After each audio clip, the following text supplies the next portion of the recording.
What's happening, y'all? The Trusty Sidekicks, the resident supervillain Jay Washington, the resident superhero Bobby Hill. We're still here.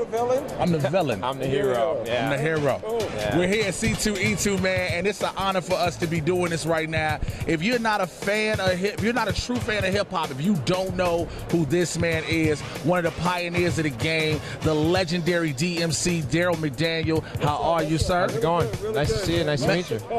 Good. How's the city treating you so far? Always treats me good. Yeah. That's good, man. So you're here at the C2E2, the comic book convention, and because you have a comic book. Yes. Yeah, let's see what you got. Yes, I have a comic book, a graphic novel comic book. Wow. I put it out 2 years ago. Okay. When I originally came up with the idea with my two buddies, Riggs Morales, shout out to Riggs Morales. He used to roll with Eminem for the rise of the great Shady Records empire. Wow. And my other creative partner, Edgardo Miranda Rodriguez. How this came about is I actually went to Riggs' office for a music meeting. Yeah. And when I sat down, he was like, yo, I'm usually very professional. I never fan out. And he used these words. He was like, I never fan out. You know but yo, DMC, man, you was like a superhero to me and all this. I tried to hold it in when I walked up, man. I've been trying my best to be relaxed about the whole deal. But So, I mean, yeah, so he said that, and he was like, what was it like when he was a kid? And I was like, well, all I did was go to school. I went to Catholic school my whole life. Did the same thing. I was a straight A student, always on the honor roll, 5 and 6 stars on the forehead. But when I wasn't in school, all I did was read and draw comic books. Okay. And when I said read and draw comic books, he went. I was like, yeah, we sat there for 3 hours and we spoke about comic books. That's dope, man. That's solid. Before hip hop came over the bridge from the Bronx to change my life, it was all comic books for me. That's all I did. What was your favorite?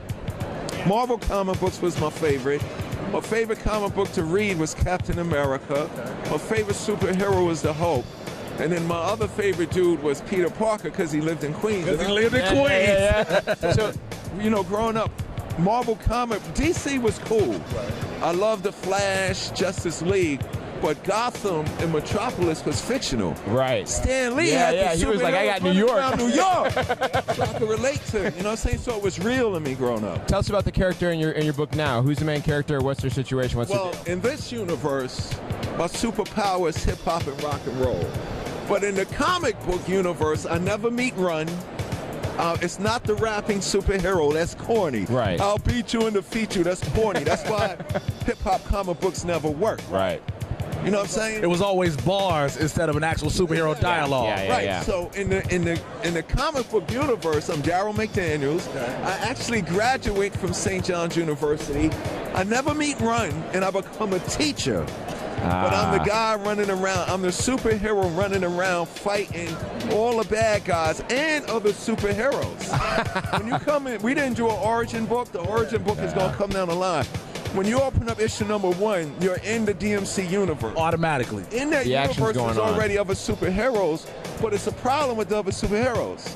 Now think about it. If you was a superhero, somebody come to you and say, yo, I need you to save my city. You can really go, you want me to save your city? You got to pay me. So the other superheroes in the universe, they want to get paid. You're negotiating contracts. Italian superhero only fights for the Italian people. no. The black superhero only fights for, so it's a problem. So you got It's a a black real- lives. it's a real urban drama. It's a real It's a real- urban drama. Like you got a Black Lives Matter superhero. Yeah, but DMC, the people in the city know DMC is the only superhero that's for all the people. I like it. White, black, Puerto Rican, young, old, Haitian, Jamaican. So there's a and he message don't want there. no money. There's a real You're message hanging at the there. bodegas. Exactly.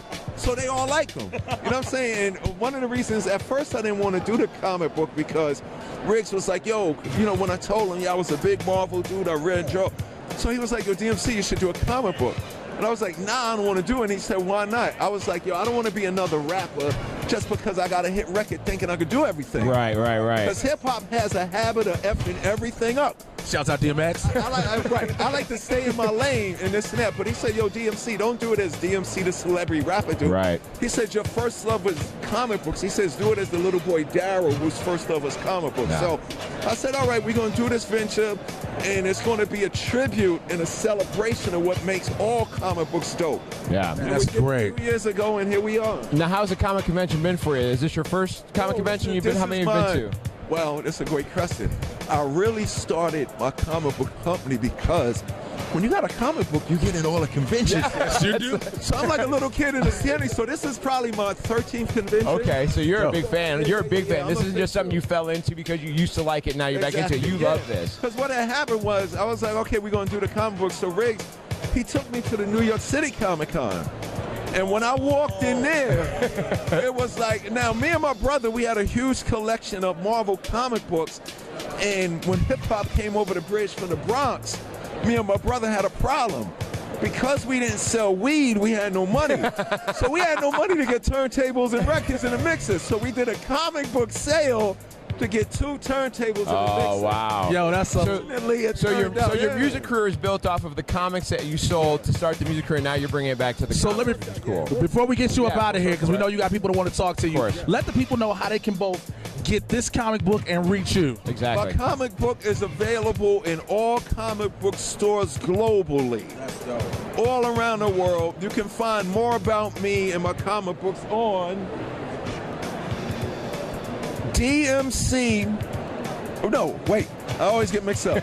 My Twitter is at my Twitter is at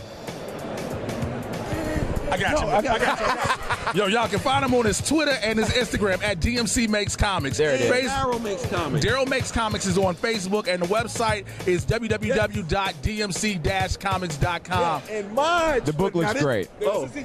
My Twitter is at the King DMC, right, Eric? And my Instagram is King DMC. You guys got it, man. For Bobby Hill, I'm Jay Washington. Thank you so Darryl much. McDaniels. Thank you, my brother. We're such a fan, and it's an honor. We hope to see you around more. Much continued success. Thank and you hopefully so much catch you with some of these today, Luke Cage upcoming episodes of Defenders. Yeah. We were just talking about that. Yes, sir. Get in there. Thank you so much. there. The Trusty Sidekick here, C2E2, y'all. That's what's up.